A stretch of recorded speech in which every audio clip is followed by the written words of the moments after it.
What I've seen in my own personal experience is that families often don't want that diagnosis, if there is a diagnosis that comes along with that, to define what interventions are considered for them and what interventions are not. They don't want it strictly just based on the diagnosis.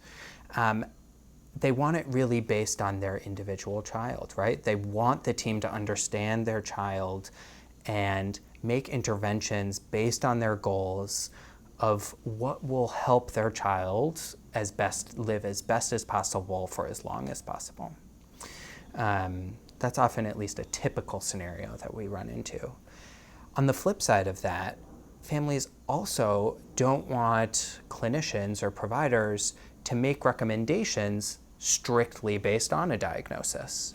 So don't want to, just because of a diagnosis, recommend a tracheostomy, and rather have that opportunity to understand where the family's coming from and what their goals are. It's not that the family wouldn't choose to move forward with a tracheostomy if that's the recommendation, or not move forward with a tracheostomy if that were the recommendation.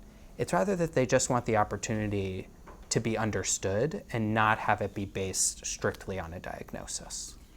I think that really brings up this idea of need, where, and I've probably even already said it during us talking today, where somebody needs, if something doesn't work and the team decides they need a tracheostomy or need a feeding tube, and that idea, that word need, really then seems to take away that idea that there is choice.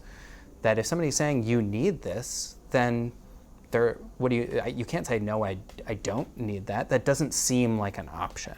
And so as much as we can, trying to take that kind of language out of decision making and understanding where a family's at and saying there are always options that can be made. They may not be equally in line with your goals, and that's our job together, is to understand what your goals are, and so how those options, what are the pros and cons of each of those options. But there's always options. You don't need to do, rarely, there sometimes are, but rarely do you really need to consider something like one of these types of decisions.